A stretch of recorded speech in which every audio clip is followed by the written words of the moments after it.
Ah.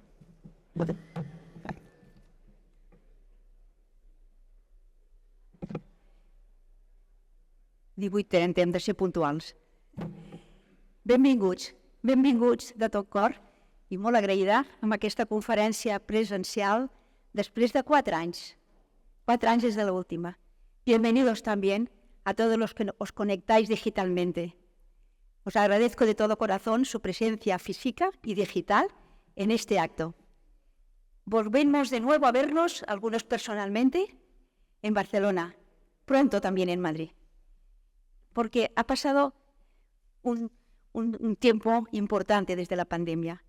Sin duda que el año 2020, principios de 2020, supuso para la mayoría de nosotros un antes y un después. En conversaciones, por lo menos a mí me pasa, seguramente a muchos de ustedes, dices, ¿esto qué era? ¿Antes de la pandemia o después de la pandemia? Fue un punto de inflexión. Y fue un punto de inflexión también en nuestra vida personal y vida profesional. Desde un punto de vista de la vida personal, hemos perdido todos, han desaparecido algunos familiares, algunos amigos, muchos conocidos por esta terrible enfermedad. Desde un punto de vista profesional hay también muchas diferencias, pero una de las más interesantes es que ha supuesto una importante aceleración de nuestras relaciones digitales. En un proyecto que estábamos en aquel momento empezando, que teníamos previsto que duraría algunos meses, en muy pocas semanas, yo diría que casi en pocos días, tuvimos que hacerlo efectivo. Y este desarrollo de todo tipo de canales ha supuesto un avance muy considerable en la información suministrada, en la facilidad para comprobar con toda seguridad las órdenes dadas, las órdenes remitidas, en consolidar, en fin, una relación con todos ustedes más ágil, más rápida y eficaz, y que cubra la información indispensable. Y entonces esto nos da un tiempo determinado, no para hablar de temas administrativos simplemente, de control de los números, sino para hablar de asesoramiento, de gestión, de posibilidad de inversión. Esto nos hace una relación más personal, más próxima y más cercana. En otras palabras, nos permite cuidar sus inversiones. Pero apareció la guerra en Europa, agravada en otoño con los conflictos en Oriente Medio, que parece ampliarse ahora a protagonistas de todo el entorno, con unas consecuencias inaceptables y terribles para la población, de muerte, pobreza, exilio, migraciones. También, y como consecuencia de ello, apareció la inflación y las políticas de contención de los precios realizadas por los bancos centrales mediante las subidas de tipo de interés. La inflación parece contenida. Veremos las consecuencias del posible aumento de fletes ante la situación bélica del Mar Rojo, pero parece contenida. Así, la subida de tipos ha supuesto, no hay duda, el incremento en el coste de préstamos e hipotecas, pero al mismo tiempo el resurgimiento de la retribución del capital.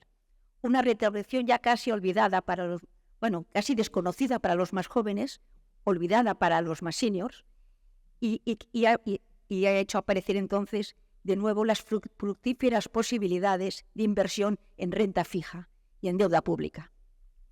Los mercados de renta variable han seguido su curso, afortunadamente más interesados en la evolución de las compañías que en el entorno geopolítico. El año 23 ha supuesto una revalorización importante en la renta variable, aupada por los niveles tan bajos de volatilidad.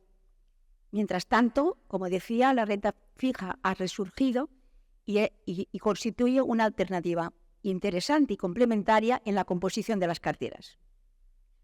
También durante este periodo, en nuestro grupo, hemos avanzado en la aplicación de los principios ESG en la mayoría de nuestras carteras y fondos. Criterios sobre medio ambiente, cuestiones sociales y buena gobernanza están siendo investigados con toda rigurosidad y detalle en las empresas en las que estamos invirtiendo y que invierten nuestros vehículos, para así ofrecer una propuesta económicamente rentable, pero también, y muy importante, socialmente responsable. Finalmente, añadir que fruto de todo ello hemos visto cómo los resultados en nuestras carteras, como habrán podido apreciar en el papelito que hemos dado en la entrada, tanto de carteras de fondos, carteras de activos y todos nuestros fondos de inversión han tenido unos resultados muy satisfactorios durante el año 23. Vamos a ver ahora, ya no pensemos en el pasado, vamos a ver qué nos depara el 24. Un año lleno de elecciones, las europeas, las norteamericanas. Nos deparará probablemente más volatilidad que el 23, más necesidad de gestión activa, de selección prudente y rigurosa en cada activo. Por ello aquí estamos, nos encontramos dispuestos y atentos, y aquí acabo, para que nuestros expertos, Víctor Peiró y Jaume Puig, bien conocido de todos ustedes, nos expondrán sus perspectivas, sus ilusiones, sus miedos. Y al hacerlo nos mueve una única finalidad, que no es otra, que cuidar con toda lealtad, transparencia y eficacia el patrimonio que nos han confiado o que nos puedan confiar. Muchas gracias.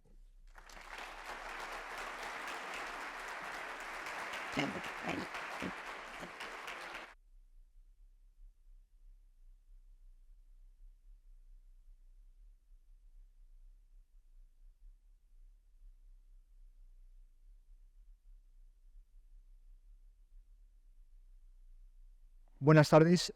Agradeceros la oportunidad que me dais de exponernos nuestras visiones para el mercado en el 2024. Ya la primera foto os trato de transmitir un poco cómo vemos el año. Lo vemos con bastantes curvas, bastantes idas y venidas.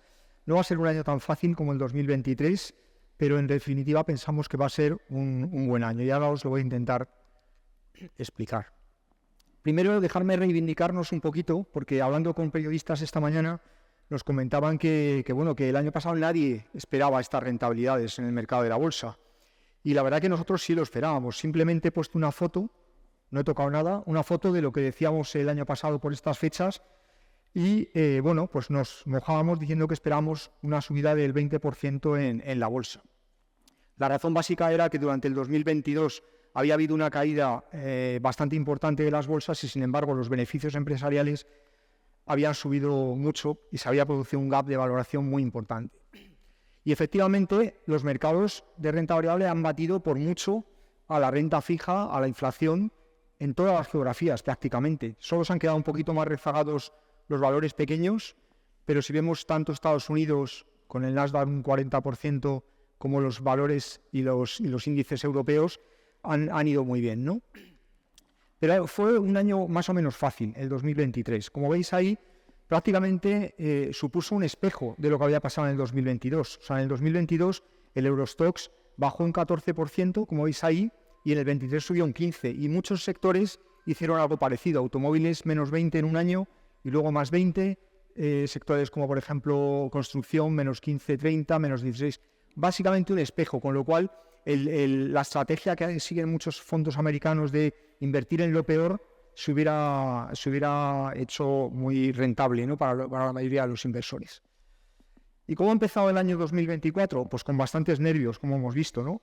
Pero yo diría que afortunadamente, yo creo que la volatilidad que va a crecer en este ejercicio nos va a dar a todos oportunidad de gestionar, de sacar más oportunidades. Cuando estaba terminando el año 2023, la verdad es que yo estaba un poco asustado porque se estaba cumpliendo solo en un mes lo que esperábamos para todo el ejercicio. Estábamos esperando que los tipos de interés bajaran y que, por lo tanto, las bolsas empezaran a reflejar esta bajada de forma importante, y se estaba cumpliendo demasiado rápido. El mercado estaba creando una incongruencia bastante significativa. Por un lado, se esperaba que los tipos de interés bajaran tan pronto como en marzo, estaba hablando de noviembre, por ahí, se esperaba que bajaran los tipos de interés en marzo, pero al mismo tiempo todos los indicadores de beneficios, confianza de los consumidores, los PMIs que miden la fortaleza industrial estaban bastante fuertes. El desempleo estaba muy fuerte en todo el mundo, el desempleo muy bajo,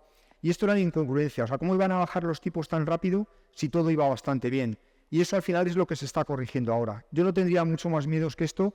Creo que es una corrección de los excesos del cierre de año, y es un poco la tónica de lo que vamos a ver durante el ejercicio, esa volatilidad, y hay que fijarse un rumbo claro para nuestras inversiones, unos valores que te gusten y aguantarlos, ¿no? Por eso también la frase que yo ponía al principio era combinar el tiempo con el timing, porque muchas veces intentamos seguir el timing, intentar sacar el mayor provecho posible del timing y es muy complicado. Sin embargo, con el tiempo, si hemos invertido en algo que realmente nos guste y que tenga futuro y que esté bien analizado en todos los aspectos de ESG, de finanzas, de todo, pues nos va a dar unos frutos en general positivos, ¿no?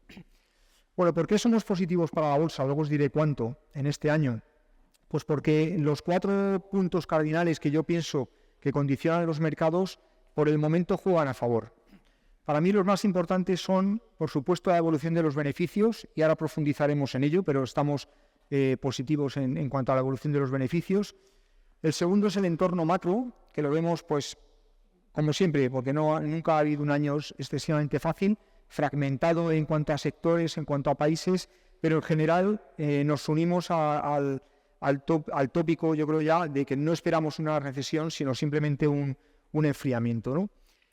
Los flujos de inversión que llamamos momentum son las cosas que son cualitativas, no son las cosas cuantitativas, sino, por ejemplo, el tema político, el tema geopolítico. Esto juega un poquito más en contra de todo este tema y constituye uno de los riesgos y cisnes negros que luego veréis que señalo. Y por último, la valoración de las bolsas, que sigue siendo atractiva, un poquito menos que el año pasado, pero sigue siendo atractiva y efectivamente dependerá mucho de lo que hagan los resultados y por eso es de lo que más vamos a analizar a fondo. En términos macro, no voy a profundizar prácticamente nada porque ya vamos a dar unas pinceladas mucho más interesantes, pero sí que puedo deciros que se está cumpliendo perfectamente lo que es el reloj del ciclo económico y la inversión, ¿no? Empezamos con la pandemia, siempre hay que poner un comienzo en los círculos de la economía. Empezamos por la pandemia con una debilidad económica muy fuerte, una bajada de los precios importante, y enseguida llegaron los soportes tanto de los bancos centrales como de los gobiernos, ¿no? Ingentes cantidades de dinero, tanto a través de las políticas fiscales como de la bajada de tipos, empezaron a incidir en la mejora de los resultados. Las empresas supieron aprovechar estos incentivos y los consumidores también. Acordaros, se puso el transporte gratis, se dieron subvenciones, acordaros de los ICOs, todo ese tipo de cosas, un montón de dinero realmente que se puso en la economía y que llevó luego a la inflación porque se juntó con algunos defectos en la cadena de suministros, ¿no? Se ha puesto en cuestión la globalización, si es bueno tener toda la construcción de la maquinaria en China, todo ese tipo de cosas llevó a una subida de tipos, una normalización, diría yo, de tipos muy rápida y de un calado bastante importante, como veremos, y ahora estamos aquí. Estamos hablando de cómo va a ser la debilidad económica, cuándo van a bajar los tipos de interés otra vez, hasta qué nivel, un poco son las claves que vamos a ver en la presentación. Pero a nivel de beneficios ha cambiado la clave, ¿no? El año pasado la parte más importante era saber si las empresas iban a ser capaces de trasladar el aumento de costes que habían sufrido a los precios y si los márgenes se iban a mantener. Esto es muy importante porque al final son los beneficios lo que lleva al valor bursátil de las compañías, ¿no? Y esta era la clave en el año 2023. Esto lo han conseguido, el primer round las empresas lo han ganado, han incrementado los márgenes, como veremos, y ahora viene el segundo round, ¿no? El segundo round es el tema del coste financiero. El coste financiero se incrementa con un decalaje importante respecto a la subida de tipos. O sea, los tipos llevan subiendo todo el 22 y todo el 23, pero los gastos financieros de las compañías, al tener una renovación de la deuda que de media en España está en 6 años, es progresiva. O sea, cada año se renueva aproximadamente el 15% de la deuda y esa deuda nueva que entra es más cara. Por lo tanto, ese es uno de los retos que tienen las compañías para este año, junto con lo que es la potencial, que todavía la vemos por ningún lado, debilidad económica. El tema de la cadena de suministros, como bien mencionaba María Ángeles, esto fue la pandemia, 2019, se produjo una serie de tensiones importantísimas en la cadena de suministros, encarecimiento de los transportes, falta de piezas, falta de trabajadores en los puertos, falta de contenedores, un poco falta de todo en la cadena de suministro y por lo tanto problemas para fabricar coches, para fabricar muchas cosas, ¿no? Eso durante el 2022 y 2023 se ha corregido totalmente, incluso más, como es lógico, ¿no? Las empresas han invertido y se ha puesto una sobreoferta encima de la mesa y ahora, bueno, pues simplemente hay que vigilar este pequeño impacto que mientras se quede por estos niveles, pues más o menos podríamos decir que está controlado. Vamos a ver cómo evoluciona el tema del Mar Rojo. Han subido mucho los costes de transporte en poco tiempo, también porque las empresas todas han aprendido en este mundo de la digitalización que comentábamos, han aprendido a hacer una política de precios muchísimo más efectiva que antes. Antes se quejaba una persona cuando estábamos hablando en la hora de la comida de algo que nos quejamos todos, que es que cuando miras a comprar un billete de avión sale 100 y cuando lo vuelves a mirar 2 horas más tarde sale 200 porque ya te han cazado y ya han visto que tienes interés por ir. Pues esto están haciendo las navieras ahora, ¿no? Están incrementando los precios, aprovechando un poco que esas tensiones, ¿no? Pero yo creo que está controlado. Pero esto es lo más importante, es donde me voy a tener un poco más de tiempo, es la reducción de los costes financieros, porque esto sí que es para que veáis un poco por qué el mercado está tan preocupado del tema de los tipos de interés, por qué se habla tanto de cuándo van a bajar, hasta dónde van a bajar y todo ese tipo de cosas. Fijaros, 2 ejemplos, Redilla y Enagás. Son 2 compañías de primer nivel, son 2 compañías que están muy presentes en los mercados financieros, piden dinero y se lo dan. Se lo dan tanto los inversores como los bancos, como todos los mercados de capital, se lo dan rápido. Pero fijaros, en 2020 se estaban financiando a menos de medio punto, alrededor de medio punto. O sea, el coste de un bono que emitió Enagás a 12 años en 2020 fue de menos de medio punto. Uno de Red Eléctrica similar de medio punto. Y esto ha ido subiendo y los últimos bonos que han sido simplemente aprovechando la ventana hace unos días que han emitido están por encima del 3%.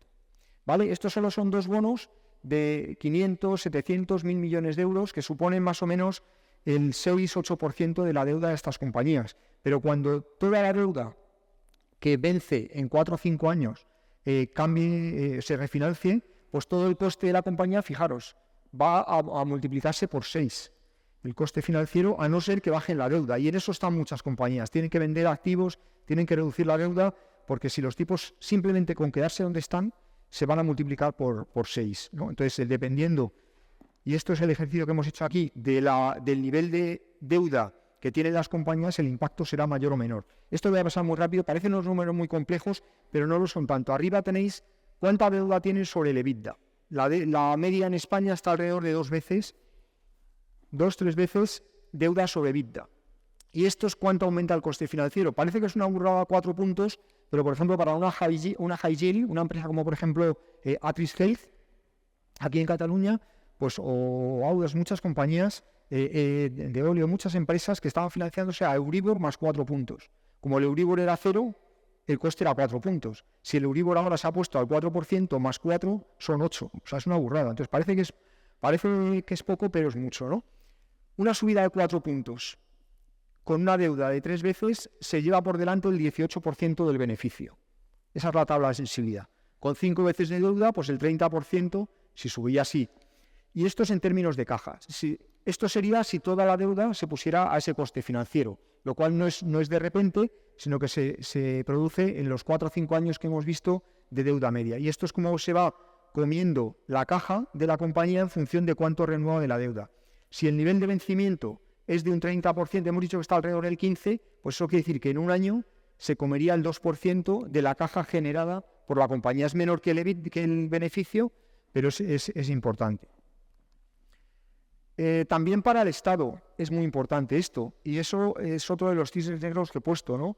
En algún momento a lo mejor alguien puede pensar que la deuda de los Estados europeos es demasiado elevada. Nos parece que no pasa nunca, pero en el 2013 pasó. En el 2013, ¿os acordáis? El riesgo soberano, la crisis de los países periféricos, los famosos PIG, todo eso pasó en el 2012, 2013 y se empezaron a incrementar mucho los gastos. Ahora con una deuda mucho mayor, la deuda sobre el PIB está en alrededor del 120% del PIB, pues lo que pasa es que vemos que el coste medio de la deuda española desde el 2002, veis que no ha parado de caer desde casi el 7% hasta el 2%, con lo cual nos ha salvado mucho dinero que se ha podido dedicar a otras cosas, mucho dinero de pagar la deuda pública que se ha podido dedicar a otras cosas. Esto, sin embargo, oscuro, la línea oscura es el tipo marginal de las nuevas emisiones, como he hecho en las empresas, con lo cual el tipo marginal, como veis, hemos estado emitiendo al 0 en el 2020 y ya estamos emitiendo al 4%. O sea que lo mismo, si esto se enquista en unos tipos de interés muy altos, pues habrá que hacer una gestión muy buena porque se comerá buena parte del PIB, del crecimiento del PIB, los gastos financieros. Entonces, por eso es tan importante el tema de los tipos de interés. ¿Qué vemos nosotros? Nosotros en las empresas vemos que esto ya si se estabilizan los tipos de interés, y todo el mundo estamos de acuerdo en que se estabilizan e incluso bajarán algo, ya está descontado por el mercado, ¿no?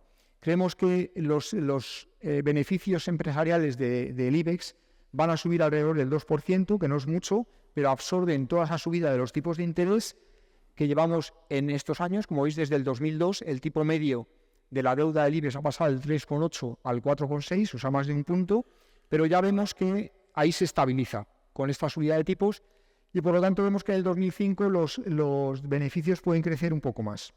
Crecimiento de beneficios más cotizaciones por debajo de la valoración significan que los mimbres para una subida de bolsa siguen presentes en la bolsa europea, en la bolsa española y en la bolsa europea 3/4 de lo mismo, ¿no? Las empresas europeas, igual que las españolas, han estado haciendo los deberes y han reducido bastante el endeudamiento. Por lo tanto, aunque sigan subiendo los tipos, como veis, se parará más o menos ya en 2024. Es verdad que ha subido medio punto en Europa, pero ahí se para.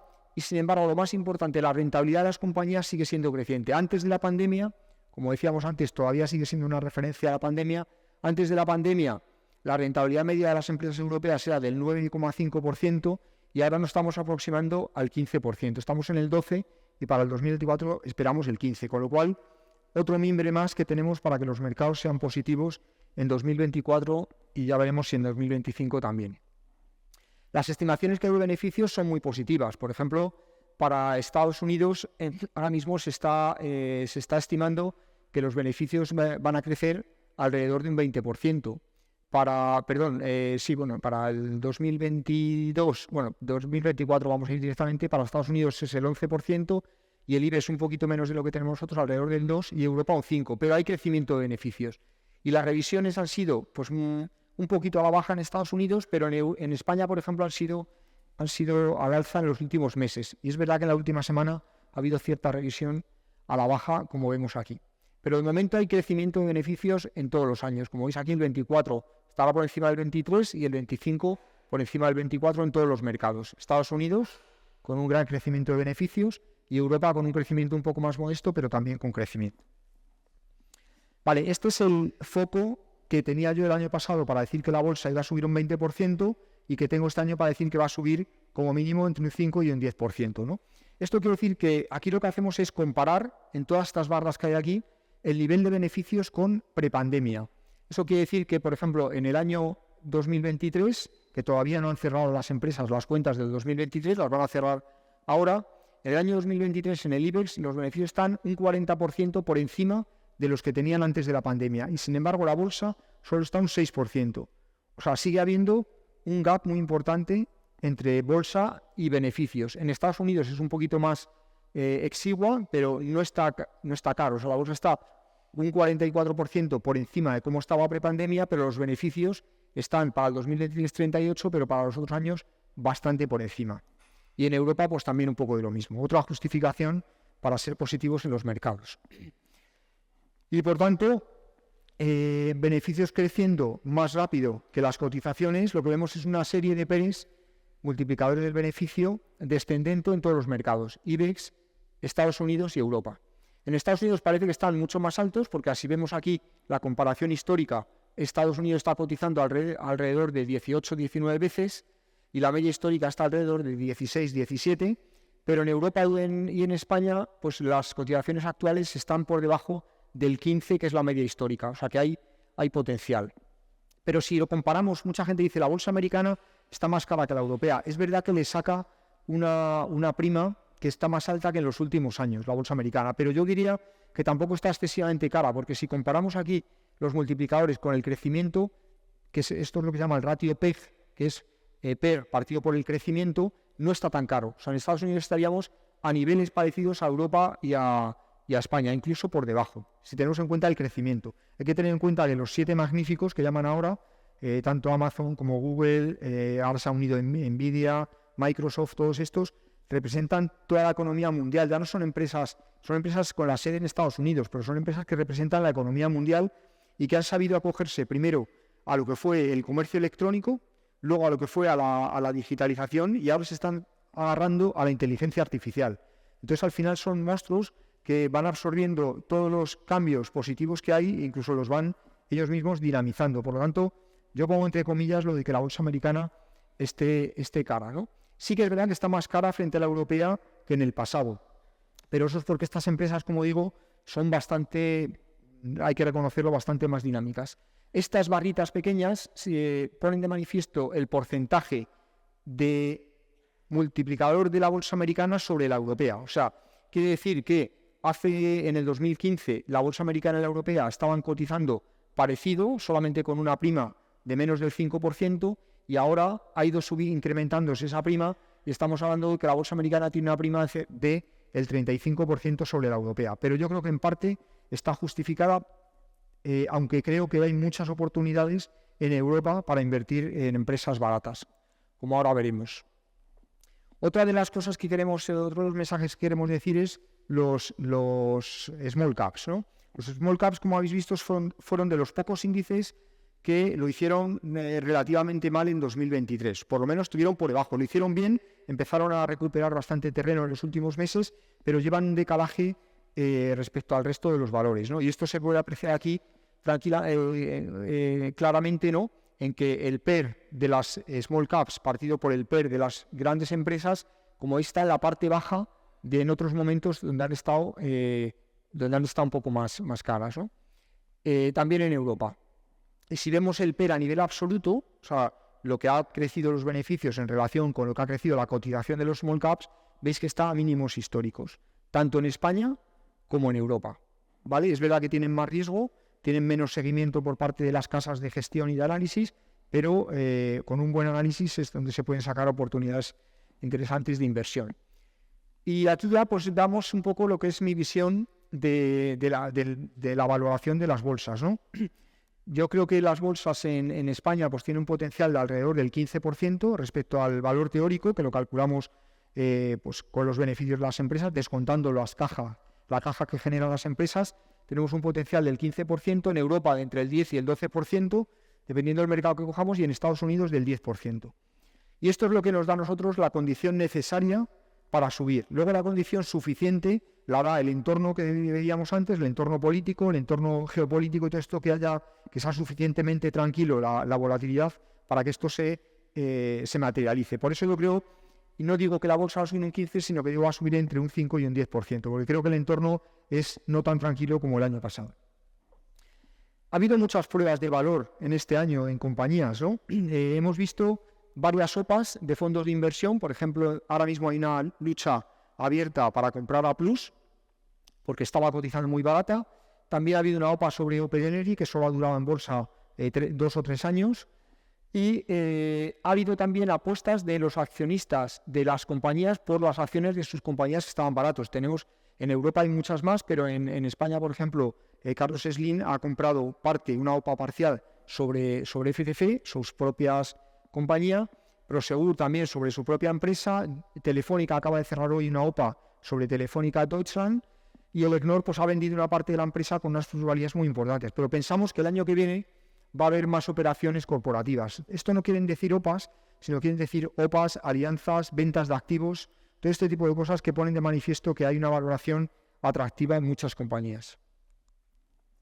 ¿Cuáles son los cisnes negros que vemos? Los riesgos que tenemos que ir vigilando durante el año por si se materializan, que pueden tener impactos negativos en los mercados y que hay que en cada momento gestionarlos y cuantificarlos para ver si son oportunidades, ¿no? Que en general suelen ser oportunidades, ¿no? Los dos más importantes que veo son las elecciones políticas que hay. ¿Por qué? Porque hay una polarización política tal en el mundo que, como ya sabéis, todo se mira desde el prisma político. Por lo tanto, sin ponerse de un lado ni de otro, simplemente sabiendo que, por ejemplo, cuando en la época que ganó Trump, pues hubo unas caídas importantes en los mercados al principio, luego se recuperaron, cuando se aprobó el Brexit pues también, todo este tipo de cosas, porque Trump al final volverá a la política que tiene de America First y todo esto, y supondrá pues más impuestos, o como llaman ellos, impuestos tasas aduaneras a los productos europeos, chinos y de todo tipo, ¿no? Y eso pues puede haber un cierto revuelo en la bolsa, ¿no?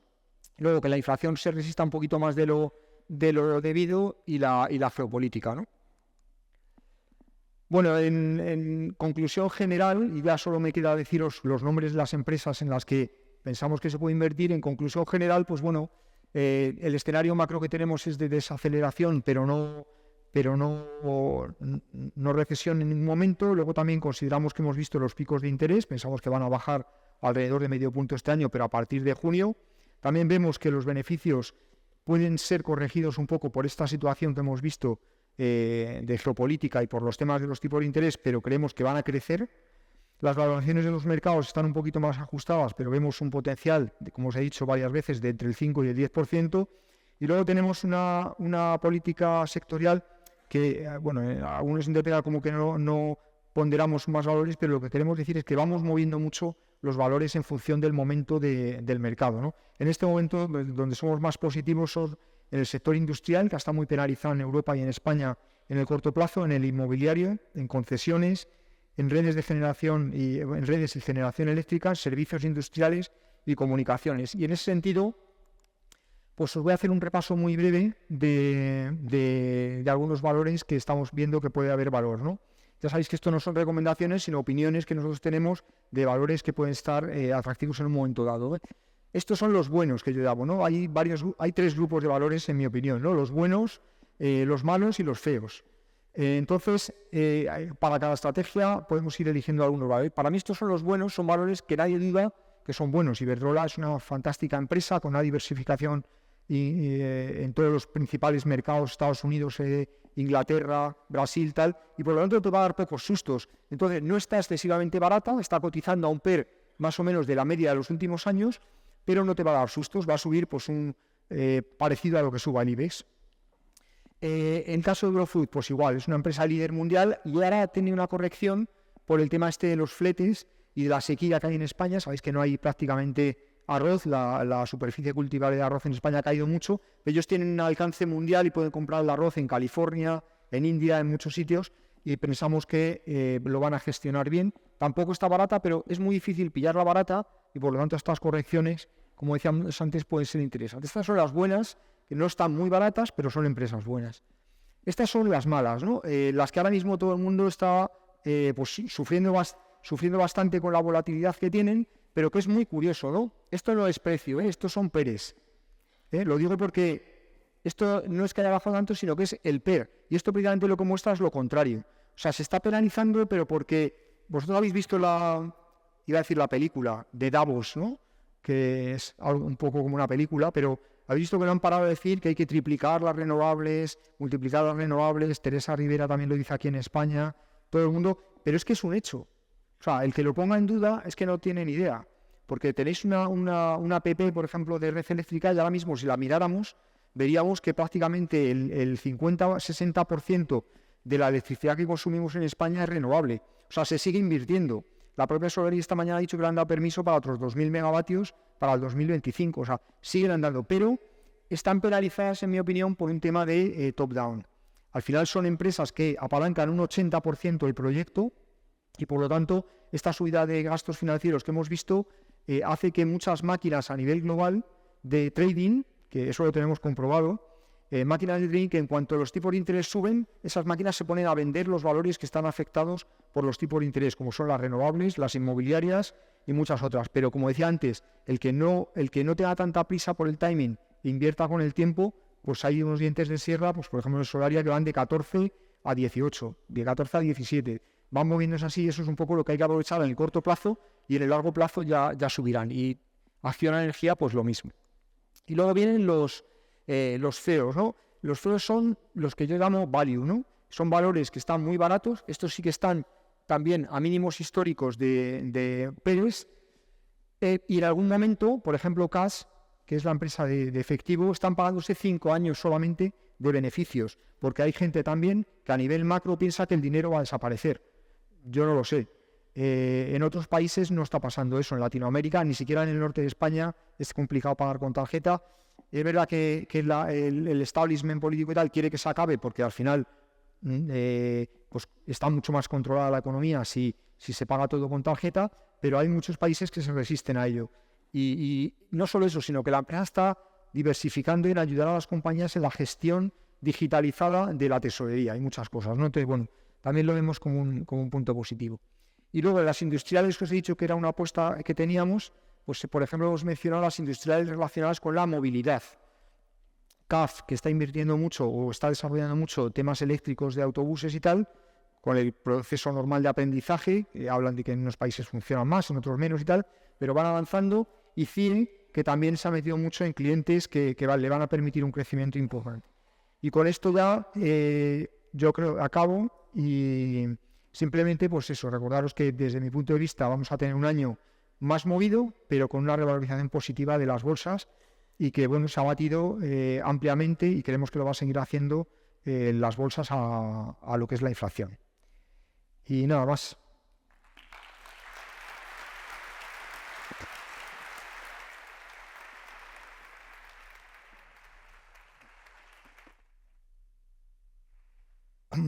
Bueno, buenas nit, buenas noches a todos. Sí, lo voy pasando. Sí, lo paso, ¿vale? Bueno, vamos a hablar de... Tenemos muchos temas para hablar, ¿vale? Entonces vamos a empezar. He intentado buscar una especie de película que resumiera dónde estamos. Pensé en Oppenheimer, digo no, porque la inteligencia artificial está muy en boga, y su contraste con la natural, pero da para mucho. Pensé en Barbie, pero me salió el greenwashing, que es el lavado de imagen. Y la verdad, en greenwashing, en finanzas, hoy está totalmente, digamos, en tema, pero me salió Mary Poppins. Mary Poppins, los más jóvenes ni siquiera sabrán de qué estoy hablando, los más antiguos sí, pero Mary Poppins es una película donde, si se acuerdan, cuando viene un viento del este, las cosas cambian, ¿de acuerdo? Entonces, ¿qué pretendo decir con esto? Nosotros somos continuistas en la política de inversión, ha ido muy bien estos años, pero el gran cambio que tenemos este año es no cambiamos nada, seguimos, pero estamos atentos por si viene el viento del este. Y lo que les quiero contar es cuáles son las cosas que nosotros estamos viendo en este punto. ¿De acuerdo? Vamos a empezar. Bueno, el año 23 ha sido un gran año. Aquí tenemos, nosotros gestionamos 63 fondos de inversión y 84 vehículos en total, contando los que gestionamos en el extranjero, fondos de pensiones, ICAPs, etcétera, etcétera.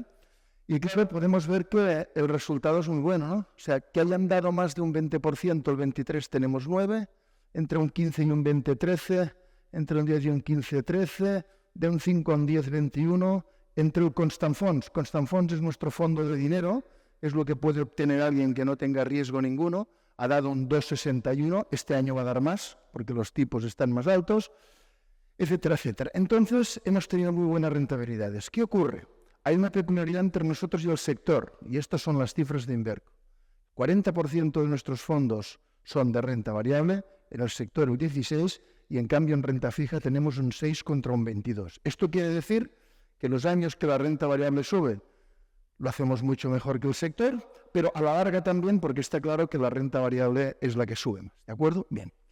Otra característica de este año es que las bolsas lo han hecho muy bien, pero que no hemos sufrido. En la línea verde, esta línea es la rentabilidad de cada año durante los últimos 30 años, y la línea azul es la volatilidad. Entonces, si vamos aquí, este año de aquí hemos tenido una gran rentabilidad, pero con una volatilidad muy baja. Esta volatilidad de este año es 14%, y la volatilidad media es un 20%.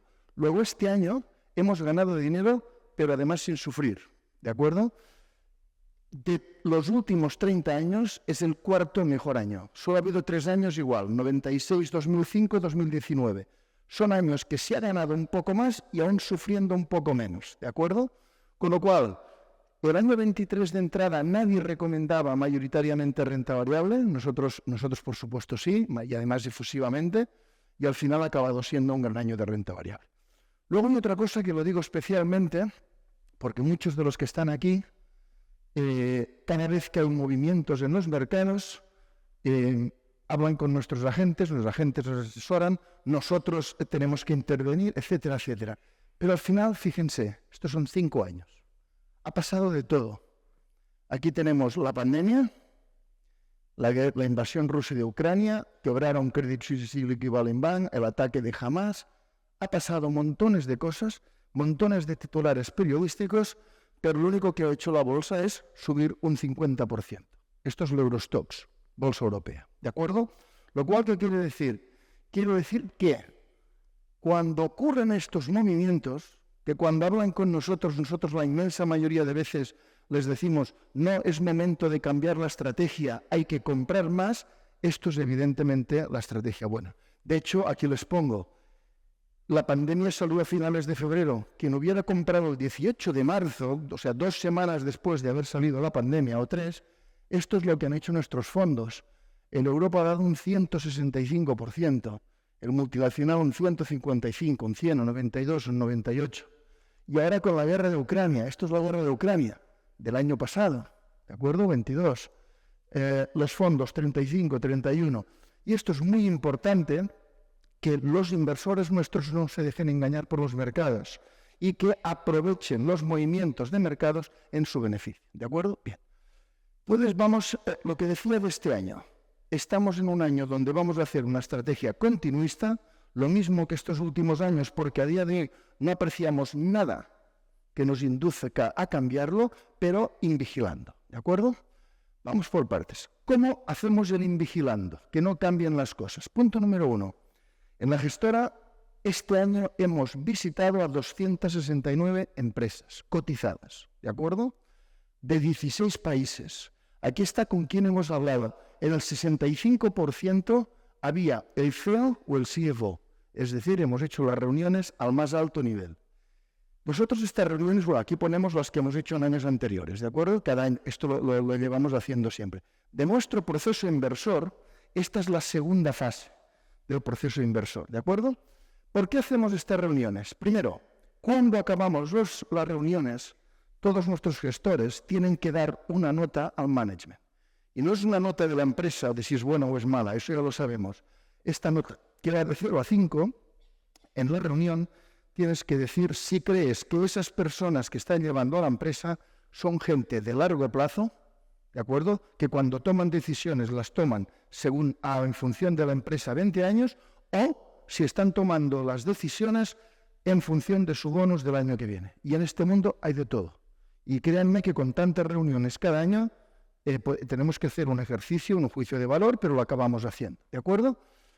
Entonces, por ejemplo, este año, este es el objetivo número 1. Bueno, les digo, estas reuniones pueden durar 1 hora, pueden ser en Barcelona, en Milán, en París, en Londres, donde sea, o hay reuniones que duran un día entero, ¿de acuerdo? Que entonces son muy profundas. Por ejemplo, aquí les voy a contar una, además esta estuve yo, tenemos el 0,5% de una empresa austríaca cotizada, ¿no? Y montaron todo un día en Múnich que nos enseñaron instalaciones, todo. Y todo fue perfecto. Ahora bien, para que vean, la empresa es muy buena, no voy a citarla. Pero el tema es, lo mejor de todo no fue, aparte de ver las instalaciones y tal, esta es una empresa, cuidado, tiene 13.500 trabajadores, el fundador tiene 64 años, ya sabíamos que él es de largo plazo, pero ahí tuve la oportunidad de conocer durante más de 1 hora a la segunda generación, un chico de 39 años, ¿de acuerdo? Y nos dimos cuenta que la segunda generación es tan largoplacista como la primera. Evidentemente le pusimos un 5, ¿vale? Entonces, por supuesto, en todas las reuniones profundizamos en conocimiento de empresa y sector, pero además hay algo que, aunque no es el objetivo, acaba ocurriendo. Claro, si hablas con tantas empresas cotizadas de tantos países y tantos sectores, te acabas haciendo una idea de cómo está la situación agregada de primera mano. ¿De acuerdo? Entonces, ¿cómo está? En función de las reuniones que tenemos hasta ahora. Primero, la reactivación pospandémica está ahí. La demanda sigue muy fuerte. El viernes pasado hablaba con el CEO de Marriott para EMEA, Europa, esta tarde del viernes pasado. Para Europa, Middle East y Oriente Medio y África, ¿de acuerdo? El 2024 está más fuerte que el 2023 en estas épocas, ¿de acuerdo? Esto lo sabemos. Aquí, las empresas sabemos que el año 23 han trabajado con más normalidad operativa que el 22, tanto las industriales, les han llegado los stocks mejor, las líneas aéreas, por supuesto. Esto es más margen. El otro tema es que los inventarios, nosotros pensábamos que como las empresas durante el virus tenían más inventario del que tocaba, pensamos que lo ajustarían rápido y no lo ajustan rápido. Este año van a acabar de ajustarlo, el 24. Pensamos que antes irían al just in time, pero lo hacen después. Otra cosa que hemos visto es, a todas las empresas les falta personal. De las 269 empresas que nos hemos entrevistado, solo una iba a bajar salarios a su gente. Es Barrett Development, que es una promotora inmobiliaria inglesa. ¿De acuerdo? Bien. Y luego, esto ha sido una constante. En el año 22, las empresas para defender el margen tuvieron que subir precios, pero no en el año 23. ¿Qué les ha pasado el año 23? Les han subido los costes de personal, pero les han bajado el resto, energéticos, transportes, materias primas. Y el resultado es que muchas de ellas pesaba más lo que les han bajado unos costes que lo que les han subido los otros. Y yo, por ejemplo, también estaba yo ese día con una empresa belga cotizada y va y le pregunto al que estaba ahí, al fuero de la empresa, le digo, oiga, con esta situación ustedes podrían bajar precio de venta. Y literalmente me dijo, esto es así, Digo, óigame, dice, en las décadas de historia que llevamos, que eran 6 o 7 décadas, dice, jamás hemos bajado en precio. ¿Me comprende usted? Digo, tranquilo, ya comprendido. Y este es el estado de ánimo. El estado de ánimo de las empresas ha sido no bajar precios de venta. Por ejemplo, ahora por el tema de UTIs está subiendo los fletes. ¿De acuerdo? Bien. ¿Qué creen ustedes? Que las compañías de fletes están subiendo los precios de venta más o menos que lo que es el coste de los 10 días que los barcos tienen que dar más vuelta. ¿De acuerdo? Evidentemente, si tienes que navegar 10 días más, tienes más costes. Pues lo que están subiendo las empresas de fletes los precios es aproximadamente 3 veces el aumento de coste que están teniendo. ¿De acuerdo? Cuando hay este movimiento, las empresas defienden su margen. Y finalmente, lo que más me sorprende de todo es aquí. Es que hablamos con todas estas empresas y habitualmente llega un momento cuando las empresas llevan años que van bien, que caen en un exceso de euforia. Y esto lo notas. Pues a día de hoy, lo más sorprendente es que no hemos visto exceso de euforia. El exceso de euforia lo medimos de 2 veces, de 2 maneras. Primero, todas las empresas generan un flujo de caja. Imaginemos que una empresa genere 100. Ahora las empresas, si generan 100, están invirtiendo 50. ¿De acuerdo? Es decir, de la parte que generan, se guardan una parte y están invirtiendo en crecimiento, en CAPEX, que es inversión de capital, no de mantenimiento. ¿Bien? Cuando hay exceso, digamos, de oferta, no invierten un 50% de lo que generan. Pueden invertir el 200, el 300, el 400%. No lo estamos viendo. Y el segundo, el destino. Esa parte de inversiones que están haciendo, nos sentamos con ellos y preguntamos, ¿pero qué queréis invertir? Y nos van contando. Cuando hay euforia, nos empiezan a contar cosas surrealistas que no tienen nada que ver con su negocio. Ahora mismo no. Todas las inversiones que se están haciendo son con su negocio. Esta va a ser, yo creo, la primera de las señales, en este cambio de viento, la primera de las señales de que puede haber un cambio. A día de hoy no lo vemos. ¿Vale? Bien. Entonces vamos un poco a temas económicos. Pero primero, hace un año el Fondo Monetario Internacional pensaba que el mundo iba a crecer en unas cifras y ahora los últimos datos que ha dado, ¿cómo son las cifras mayores? Es decir, el Fondo Monetario Internacional más o menos dice que vamos a crecer 3 décimas más que lo decían hace un año. Y además, estos crecimientos del 3,2,9% del mundo son crecimientos normales. ¿De acuerdo? Entonces, ¿qué no entiende la gente? ¿Cómo puede ser que con subidas de interés el mundo siga creciendo también? Pues esto es lo que está haciendo el mundo. ¿De acuerdo? Bien, sigamos. Lo que está pasando ahora viene de aquí. ¿Esto qué era? Durante la pandemia, estos son bienes, estos son servicios. Durante la pandemia, esto es la subida de los bienes histórica, todos consumimos más bienes de la media. Como Amazon funcionaba, pues compramos de todo, ¿de acuerdo? Sofás, cortinas, ordenadores. Porque la restricción de las pandemias se centró en servicios, en restaurantes, en viajes. Y entonces, ¿qué ocurre? Ahora mismo lo que ha habido durante la pandemia es un gran déficit de servicios. Y ahora donde estamos ahora es una eclosión de los servicios. Ahora la gente está haciendo lo que no pudo hacer en la pandemia. ¿Por qué son tan importantes los servicios? Bueno, primero, ¿qué monitorizamos nosotros? Monitorizamos los PMIs y los ISM de servicios. Esto indica, si está por encima de 50, que los servicios siguen fuertes. En todo el mundo siguen fuertes. ¿Lo veis?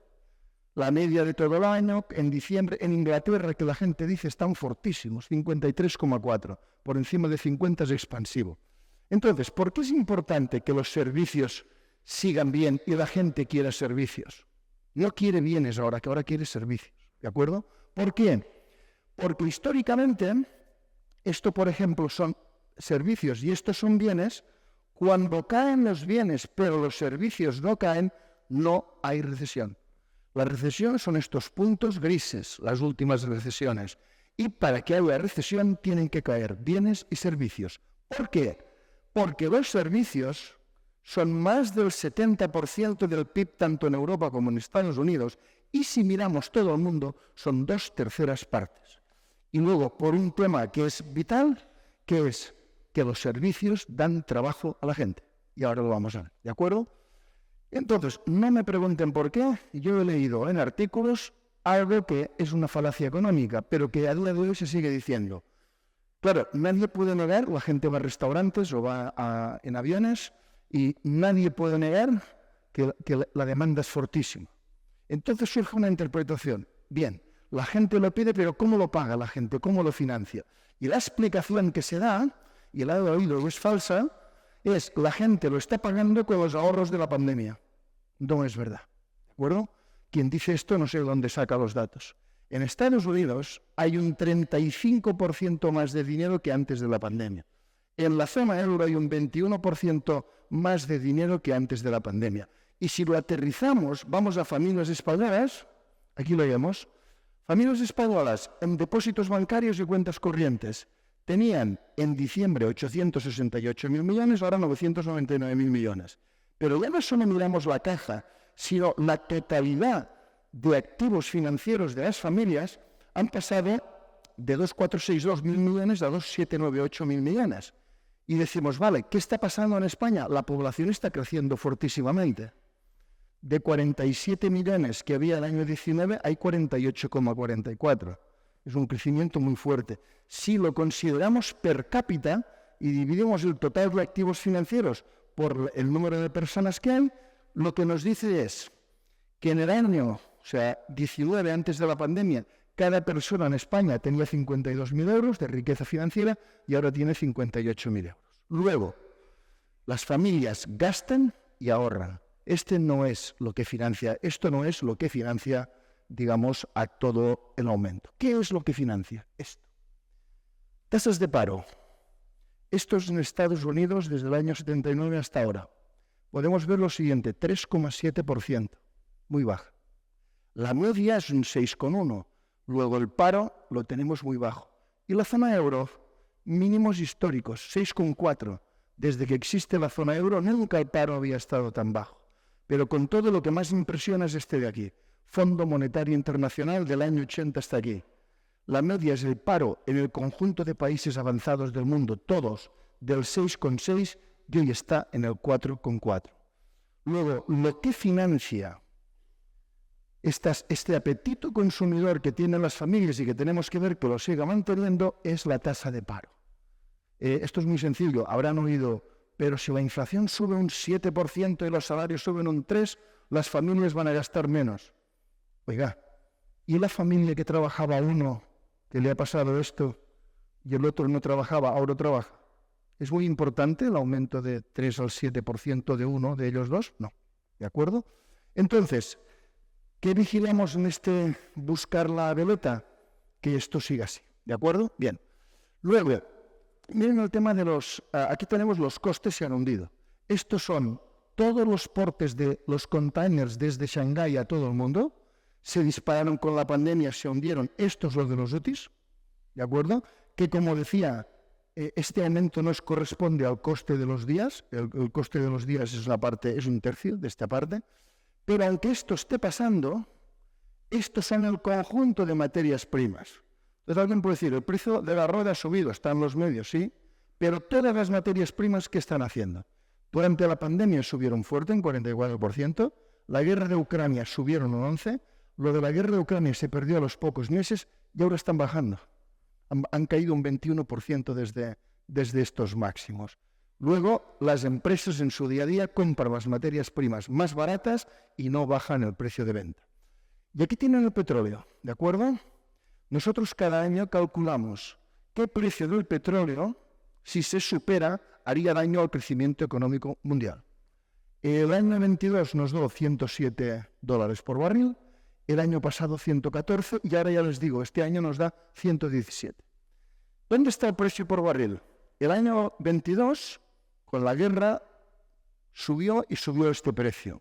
Ahora, aunque lo subió temporalmente, esta gris es la media del año nunca llegó a superar. Y ahora, este año pasado, se han oído noticias del petróleo, en ningún momento se han acercado. ¿Qué margen de confianza tiene este 117 que nos sale hoy? Bueno, aquí lo tenemos. El año 22 nos daba 107 y cuando acaba el año lo volvimos a calcular ya no con datos estimados sino finales y nos dio 111, unos 4 de diferencia. Y este año pasado nos daba 114, 112, unos 2 menos. Con lo cual podemos poner que este 117 pueden ponerle más menos 3 de margen, ¿de acuerdo? ¿Y qué ocurre? El petróleo está aquí, muy lejos de estos niveles. Entonces, por arriba no hay problema. Y por abajo lo que es determinante es los países petroleros, no su precio de coste, que es mucho más bajo, sino los países petroleros tienen unos presupuestos públicos y estos presupuestos públicos, por ejemplo, Arabia Saudita está invirtiendo en NEOM y en 1000 sitios y todos los países lo están haciendo. Para ellos es qué precio del petróleo necesito para que, digamos, pueda hacer las inversiones que como país tengo que hacer. En la mayoría de países está entre 40 y 80. Luego, si el precio del petróleo está entre 80 y 117, todo el mundo contento. ¿De acuerdo? Tanto las economías como los países petroleros. Y sin problema ninguno. Entonces vamos a la inflación. El año pasado les decíamos, era online. Yo prefiero este presencial, aunque hoy es presencial y online también, pero bueno. El tema es, aquí tienen, decíamos, la inflación va a caer. Para lo cual, la verdad, no había que hacer mucha ciencia. Solo había que ver los motivos de la subida. Y la inflación ha caído, ¿está claro? Aquí tienen los países, en qué meses hicieron máximo, qué IPC máximo tienen, qué IPC tienen ahora y cómo ha caído. Han caído todos. Bien. De todas formas, como esto ya estaba previsto, no es noticia. ¿Qué es noticia?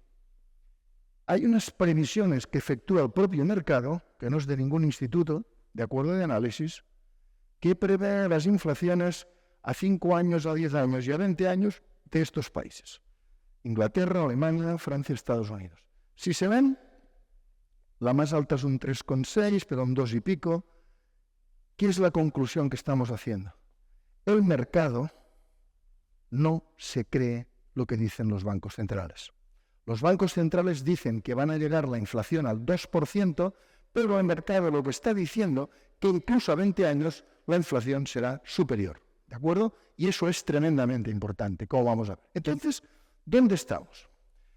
Tasas de inflación hicieron máximos del 22, la inflación subyacente, que es la estructural, es la que importa hoy, en Estados Unidos subió, hizo máximos del 22, está en un 3,9, la zona euro subió, hicimos máximos del 23, está en un 3,4, y entonces sabemos que tanto la inflación como los tipos hipotecarios hicieron máximos del 22 en la zona en Estados Unidos y el 23 aquí.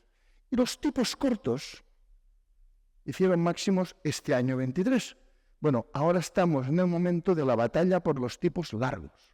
Porque cuando hablamos de tipos de interés tenemos que distinguir los cortos, ¿de acuerdo?, inmediatos, a los largos, los de largo plazo. Y ahora estamos en plena batalla de los largos. ¿Cómo sabemos que hay una batalla en los largos? Pues aquí lo tenemos. Les he dicho antes que la volatilidad de la renta variable ha sido de 14 cuando normalmente es 20. Muy inferior, muy tranquilo. Pero la de la renta fija no. La de la renta fija, aquí tienen la volatilidad histórica y aquí la que ha habido durante el año 23 y ha sido casi un 40% superior a la normal. Cuando el mercado es muy volátil, lo que quiero decir, y todos los que actúen en cualquier mercado lo sabrán, quiere decir que está buscando el equilibrio. Y el mercado de renta fija está buscando el equilibrio, el de 10 años vista. ¿De acuerdo? ¿Qué está pasando? Los tipos de interés han subido, lo sabemos. Ahora estamos en una meseta. En Estados Unidos los tipos los tienen al 5,50 y hace 6 meses que los tienen. En la zona euro los tenemos al 4,5 hace 4 meses. Los medios de comunicación están todos diciendo en qué momento van a bajar. En junio, en septiembre. El momento en que vayan a bajar, técnicamente se hacen los cálculos, nos da igual, ¿de acuerdo? El efecto es menor. Lo que está buscando el mercado de largo plazo es cuando bajen, hasta dónde van a bajar. Y los tipos de interés de largo plazo dependen de esto. ¿Hasta dónde deberían bajar?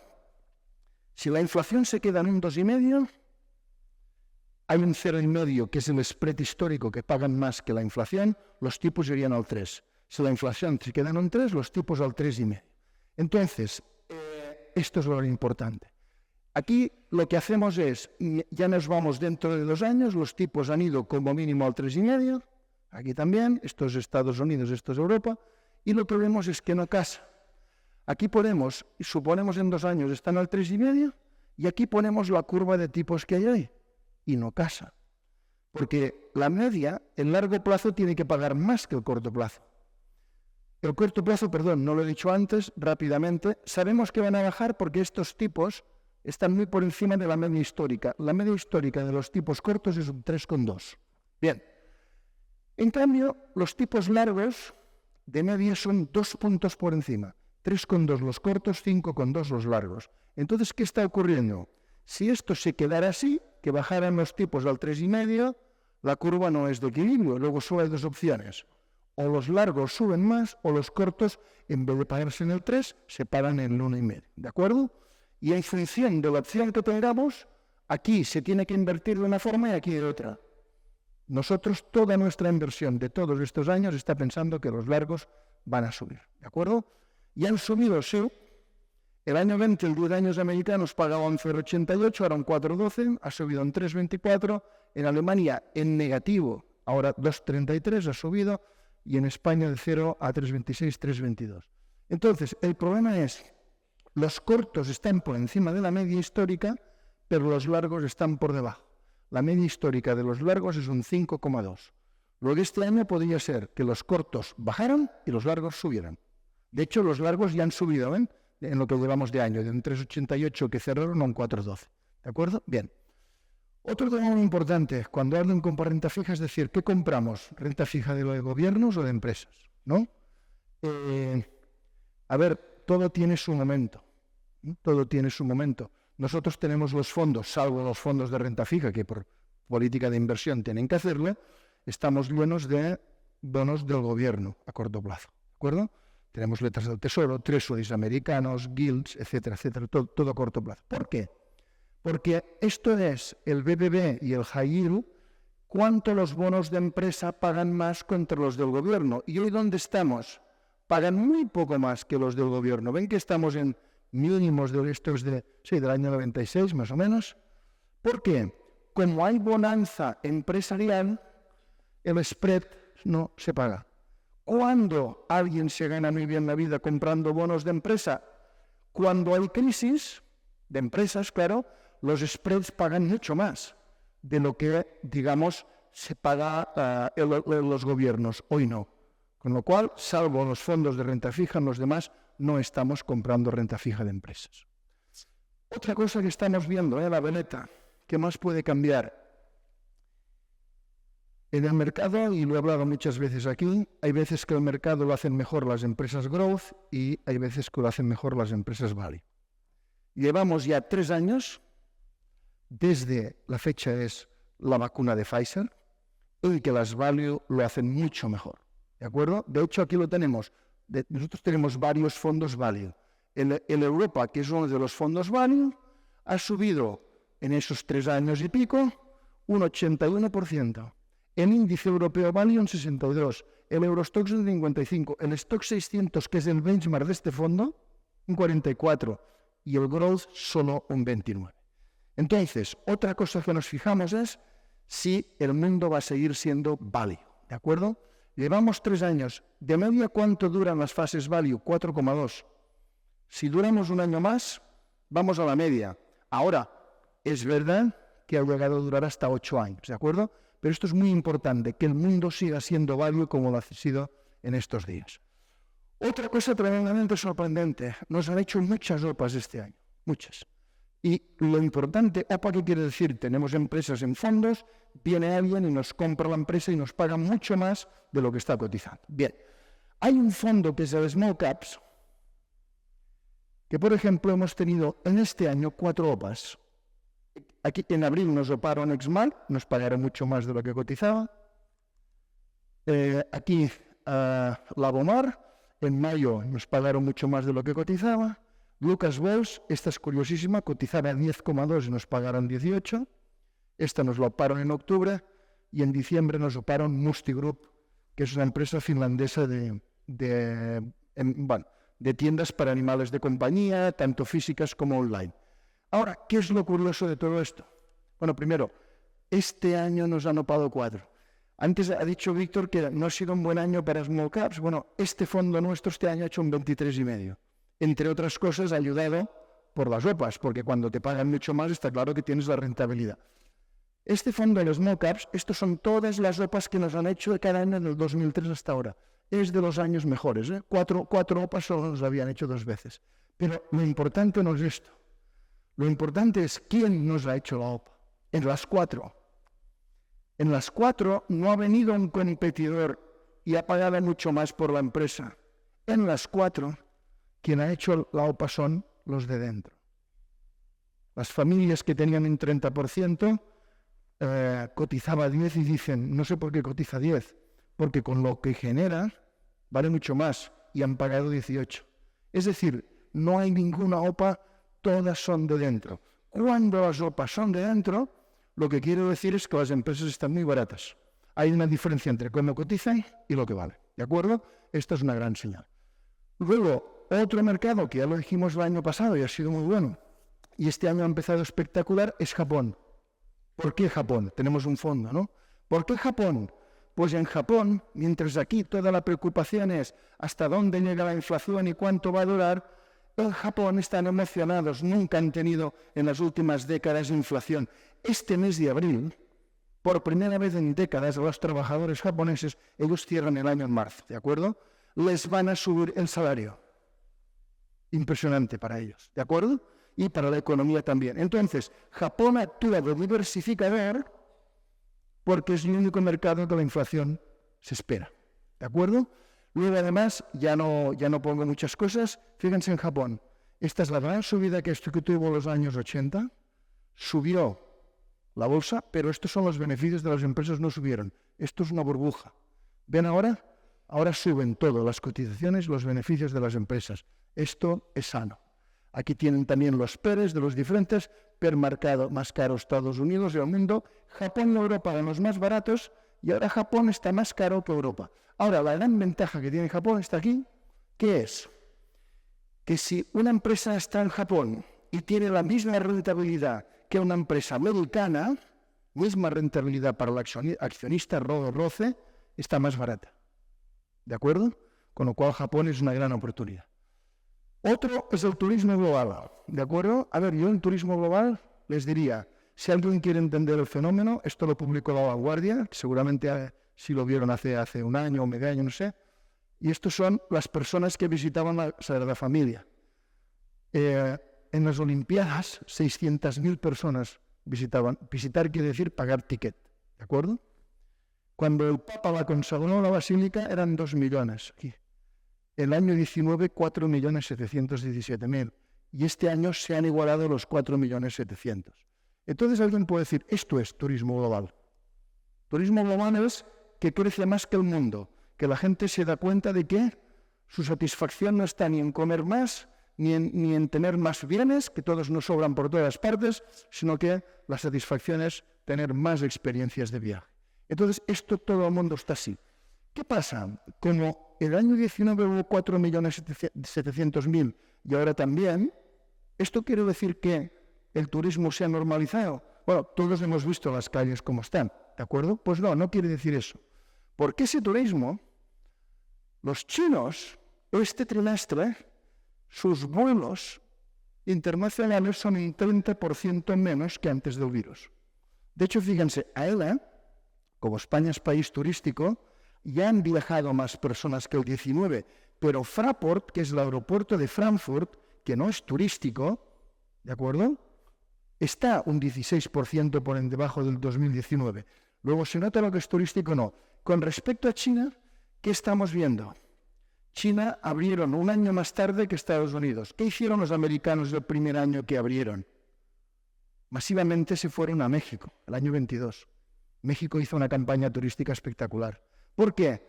Cuando a ti te abren, lo primero que haces es, me voy, pero voy cerca, ¿de acuerdo? Supongo que es un tema de subconsciente, si pasa algo que pueda volver en coche, ¿vale? El tema es lo que pasó, y en cambio este año, un año después, los americanos han inundado Europa, ¿de acuerdo? Pues los chinos esperamos algo parecido. El primer año se fueron de apertura, que ha sido el 23, se fueron masivamente a Malasia, por ejemplo, pero ni a Europa ni a Estados Unidos. Ahora sí, ¿de acuerdo? Y esperamos que esto siga subiendo. Bueno, decirles, el fondo este año ha subido un 25%, pero la subida es un fondo que había subido mucho, esto solo es desde la caída, pero esto es lo que pensamos que vale, o sea, el recorrido que tiene es inmenso, ¿de acuerdo? Y decirles que, bueno, en turismo al final, turismo global, hemos cogido una especialidad porque gestionamos nuestro fondo, el GBC Scottish 100 Places, del año 14 aquí, el fondo que gestionamos en Japón, insisto, somos la única gestora en España que gestiona fondos fuera de la Unión Europea, ¿de acuerdo? El fondo de Japón, hemos sacado el de Luxemburgo este año, e hicimos un certificado que es un garantizado sobre este fondo a 3 años, garantizado 100%, que daba el 50% de subida con Goldman Sachs, y bueno, el certificado se ha disparado de precio en pocos días, ¿vale? Pero vamos cogiendo, digamos, ahí notoriedad. Otra cosa, esto voy a ir muy rápido porque es un poco más técnico. Tenemos una parte de inversión que es cuantitativa aprovechando ineficiencias de inversores. Pensamos que este año va a ser muy bueno. ¿Por qué? Primero, las estrategias están disparándose en funcionamiento, aquí. No solo las estrategias están, sino que los controles de riesgo les están dejando trabajar. Esto es más. Y luego, además, el tema muy curioso es que estas estrategias tienen mucha caja, como 50, 2/3 son caja, y al final esta caja hemos pasado de pagar por ella a cobrar un 3,5, un 4 por ella, ¿de acuerdo? Con lo cual esto lo va a hacer bien. Último punto, small caps. Los small caps, en verdad, estos son los índices. En Europa han subido un 18% menos que las grandes en los últimos 5 años. En Estados Unidos un 46%, es decir, están baratas y acumulan un retraso. Y pensamos que esto, digamos, se va a coger. Entonces, el resumen, aquí tienen el resumen de la estrategia y las páginas que lo explican, pero el resumen es el siguiente, ¿de acuerdo? Es evitar las duraciones altas hasta que los tipos de interés se hayan estabilizado, los largos, priorizar gobiernos frente al crédito, no invertir en negocios de contador, invertir en value, en todos aquellos sectores que les va bien la subida de tipos, seguros banca, países como Japón, turismo global, retorno absoluto, small caps, y en el rango del dólar ir comprando a medida que vaya a 1,18. Entonces, dicho esto, estas son las rentabilidades que ustedes las tienen aquí, ¿de acuerdo? Pero para no entrar, ya lo verán con calma. Al final decir que una persona que en vez de seleccionar fondos los hubiera comprado todos, la misma proporción de los que tenemos, habría sacado, pues empezó en 100 en marzo de 2009, ahora tiene 240, luego ha ganado 140, pero al final es una TAE de un 6%. De todas formas, como en estas charlas pretendo siempre dar algo formativo, esto es importante, ¿de acuerdo? Esto es, mucha gente nos pregunta, ya entre fondos de renta variable y conservadores, si ahorro, ¿qué porcentaje le tengo que poner? Vamos a poner. Bueno, aquí hemos puesto el caso que se ahorra para la jubilación, ¿de acuerdo? Tenemos hecho lo mismo cuando el ahorro es para la siguiente generación, etcétera, etcétera, ¿vale? Entonces, al final depende de dos cosas, ¿no? Yo quiero hacer un ahorro mensual o un ahorro periódico que va a subir con la inflación, pero ¿dónde le pongo? ¿Vale? Entonces, depende de la edad. No es lo mismo empezar con 20 años, con 30, 40, 50 o 60, ¿de acuerdo? Pero luego depende de esto, que es lo más importante, que es el temple. ¿Temple qué quiere decir? Hay inversores que si durante toda la vida, en toda la vida que han ahorrado, desde el momento que llegó los ahorros, les caen hasta un 10% lo aguantan, ¿de acuerdo? Pero si caen más de un 10%, sufren tanto que pueden cambiar la estrategia y entonces se acaba todo, ¿vale? Hay inversores que tienen un temple que aguantan hasta un 10, hasta un 20, hasta un 30, hasta un 40. Nosotros lo que hemos hecho es, y esto solo que lo sepan, cada uno sitúese en la edad y en lo que cree que aguanta sin deshacer la estrategia que ha montado de toda la vida. El tema es muy claro. Aquí tenemos los datos históricos, todos lo que han dado la renta variable, todo. Pues fíjense, si usted tiene 20 años y solo tolera perder un 10%, invierta solo cada mes un 20% en bolsa. Ahora bien, va a tener una rentabilidad media del 4,76. Si en cambio tiene 20 años pero tolera las caídas y no se pone nervioso y no cambia la estrategia, usted puede invertir hasta un 75% cada mes en renta variable y su rentabilidad anual es de un 8,5, es muy superior a esta, ¿no? Entonces pueden ver que son los dos ejes que cada cual tiene que encontrar y aquí todos nuestros asesores, por supuesto, están aquí para esto, ¿vale? Vigilen con las compras por retrovisor, vigilen por favor. Hay mucho cliente que solo compra aquello que ha subido. Yo les pongo un ejemplo. Esto es Japón. Estuvo durante 19 años subiendo al 17%. Cada vez que hay una exponencial, aquí compra todo el mundo, ¿de acuerdo? Por eso es exponencial. Y las exponenciales siempre acaban mal. Aquí al final, quien compró aquí, en los próximos 34 años, está en negativa de menos 0,4. Entonces, vigilen, no compren nada en exponencial, ni nada que lo haya hecho muy bien en el pasado. Lo del ESG, nosotros hemos tenido un fondo sostenible que ha sido ESG compliant desde el inicio del año 14, lo ha hecho muy bien. Entonces, lo que hemos hecho es, 20 y pico fondos nuestros pasan a ESG. Pero lo que hemos hecho es, hemos cambiado primero el procedimiento y después de haber cambiado el procedimiento, cambiamos los folletos. Se lo digo porque greenwashing quiere decir cuando haces lo contrario. Cambias primero el folleto y cambias los procedimientos después, ¿vale? Entonces, decir que esto es muy serio. Estos fondos ya, cada uno de ellos están saliendo esta semana, bueno, sostenible siempre ha sido. Esta semana están saliendo cada uno de ellos en la CNMV, los está aprobando. Todos estos no solo es la nota ESG, sino si tienen actividades controvertidas, yellow flags, red flags, esto es un mínimo que tienen que tener, los PAIs, etcétera, etcétera, ¿no? Entonces es muy serio. Entonces todos estos fondos que están aquí, estos ya los está aprobando la CNMV todos estos días, y estos de aquí los va a aprobar la CNMV o las ISSF en Luxemburgo. Todos estos rojos van a desaparecer. Curioso, el TFT, por ejemplo, para no tener controversial activity, solo tiene que vender un 5% de su cartera, ¿de acuerdo? Es decir, a nosotros pasar a ESG, es decir, ganar dinero, pero preocupándonos tanto de los temas ambientales como sociales como de gobierno corporativo, nos cuesta muy poco, ¿de acuerdo? Y hace todo un año que estamos en esto. Luego, acabo con un tema. Esto es, lo hice este sábado o domingo, digo, bueno, piénsate algo para acabar la charla, ¿vale? Entonces esto es lo que hice. Cualquiera que lo haga, supongo que le dará igual que me dio a mí. Yo dije, bueno, estamos viendo, les he puesto la veleta, ¿no?, de la Mary Poppins, y estamos viendo si el viento cambia, si viene el viento del este o no, ¿no? Y digo, parecemos meteorólogos, ¿no? Digo, y entonces se me ocurrió, nada, entrar en ChatGPT, cualquiera de ustedes puede hacerlo, chupado, y le empecé a preguntar una conversación, ¿no? Digo, oye, ¿cuál es la relación entre un analista financiero y alguien que predice el tiempo, ¿no? Y ChatGPT me dio un gran texto de 320 palabras. Pues le pregunté, oye, ¿puedes escribir un texto que me ayude a convencer a la gente que hay muchas similitudes entre analistas financieros y meteorólogos? Y sí, dio una parrafada de 389 palabras y me la dio en formato carta, distinguidos señores, no sé qué. Y dije, oiga, ¿me puedes dar una comunicación similar, pero para una audiencia en vivo, ¿no?, como la que tenemos aquí, pero no en formato carta? Y me escribe un gran texto con 372 palabras. Entonces le dije, mira, por favor, no tengo tiempo ahora de leer 372 palabras, ¿vale? Y dije, puedes hacerlo mismo, pero un poquito más corto, por favor. Y lo hizo en 146 palabras. Y cuando le metí, me dijo, oye, tradúcelo, ¿vale? Y es esto. O sea, esto no lo he hecho yo, es ChatGPT, ¿vale? Y fíjense lo que dice ChatGPT de cómo nos parecemos los analistas financieros, los meteorólogos, ¿vale? Dice, bueno, fíjense, no está mal, días, tardes, noches. Yo no le dije si la conferencia era de noche. Buenas noches, ¿no? A todos, ¿eh?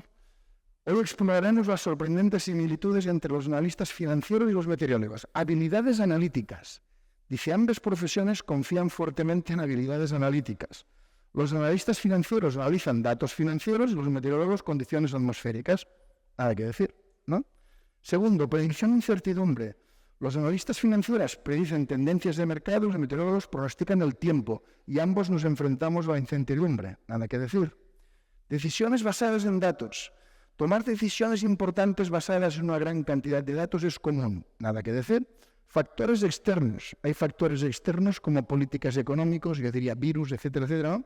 O patrones climáticos que influyen tanto en finanzas como en meteorología.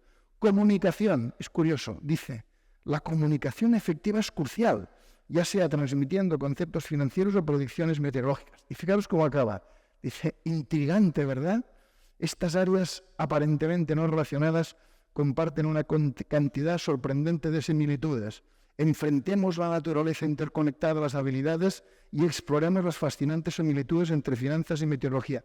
Gracias por su atención, su nombre no es el mío, es ChatGPT.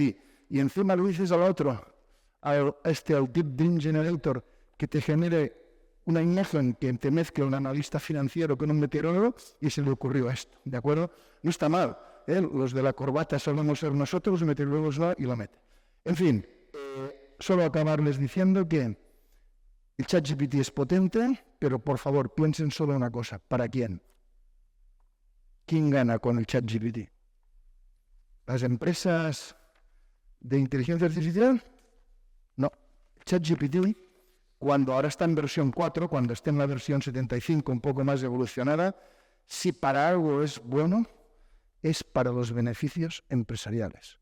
Porque el ChatGPT y toda la inteligencia artificial que pueda haber dispara la productividad. ¿De acuerdo? Muchas gracias.